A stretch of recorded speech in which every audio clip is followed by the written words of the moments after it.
हम लोग इस बस में छिप जाएंगे, फिर वो लोग हमें नहीं ढूंढ पाएंगे। सच में आंटी, कोई नहीं ढूंढ पाएगा? हाँ हाँ पक्का, कोई नहीं ढूंढ पाएगा। आ जाओ। थैंक यू आंटी, पर मैंने तो आपको ढूंढ लिया। मैं नंदिनी को बचाने के लिए बस के बाहर जाने लगा, पर तब तक बहुत देर हो चुकी थी। बस को उन लोगों ने चारों तरफ से घेर लिया था। हेलो अंकल, बाहर आओ ना, खेलो हमारे साथ। और शायद मुझे देखकर हंसे जा रहे थे। उन आवाजों को सुन मैं इतना घबरा गया कि अपनी जगह से हिल भी ना पाया। पर थोड़ी देर बाद वो आवाजें आनी बंद हो गई और गांव के लोगों की आवाज सुनाई देने लगी। मैं समझ गया था कि सुबह हो चुकी थी, तो मैं बस के बाहर निकलकर तुम्हारी मम्मी को आवाज लगाने लगा, पर वहां अब कोई नहीं था। मैं कई दिनों तक उसके लौटने का इंतजार करता रहा, पर वो नहीं लौटी। फिर जब गांव वालों ने मुझे बताया कि रात 7 बजे के बाद उन बाशिंदों के साथ नंदिनी भी शिकार पर आती है, तो मुझे इस गांव का एक गहरा राज समझ आया। क्या राज? यही कि जो लोग रात को इस गांव में आते हैं वो इसी गांव के रहने वाले थे, पर उनकी मौत के बाद वो ऐसे बन गए। मतलब कल जिसे मैंने देखा वो तुम्हारी मम्मी नहीं थी बेटा, क्योंकि मरे हुए लोग वापस नहीं आया करते। इंसान बनकर तो बिल्कुल नहीं।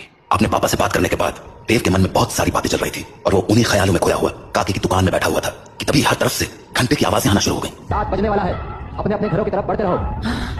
चलो चलो, घंटा बज गया, निकलो अपने अपने घरों को। अरे बुढ़िया तो फिर शुरू हो गई, बोला था ना ये सब फालतू की बातें। अरे बावड़े, दिमाग फिर गया है कि थारा? जानता है ना 7 बजे के बाद बाहर के हुए हैं कच्चा चबा जाएंगे वो बाशिंदे। अच्छा, और तुझे कैसे पता कि वो कच्चा चबा जाएंगे? क्योंकि आज तक जो भी रात को बाहर रुका है वो मारा ही गया है। अच्छा, फिर थारा राणा सा कैसे बच गया? हाँ, वो भी तो फंसा था ना रात को अपनी लुगाई के साथ। मैंने बोला ना, थारी फालतू बातें सुनने के लिए हमारे पास टेम ना है। जा निकलो यहाँ से। हाँ जाता हूँ। इतना कहकर बब्बन वहां से चला गया, पर बब्बन की बात ने देव का ध्यान जरूर खींच लिया था। तो वो भी अब ये सोचने लगा था कि उस रात उसकी मम्मी तो मर गई, पर पापा कैसे बच गए। वो ये सब बातें सोच ही रहा था कि तभी काकी बोली, अरे छोरे, हाँ बात ना सुनी क्या तूने हमारी? बोला ना घर निकल।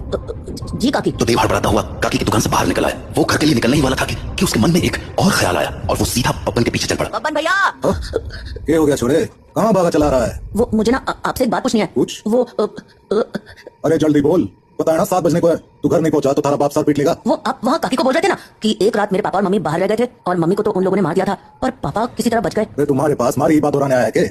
जल्दी पूछना के पूछना है तने। नहीं, मैं ये बोल रहा था कि आपका भी घर उसी टूटी फूटी बस के पास है ना? हाँ तो आपने कुछ देखा था क्या? कमाल, बाप अंधा कानून और बेटा सरला।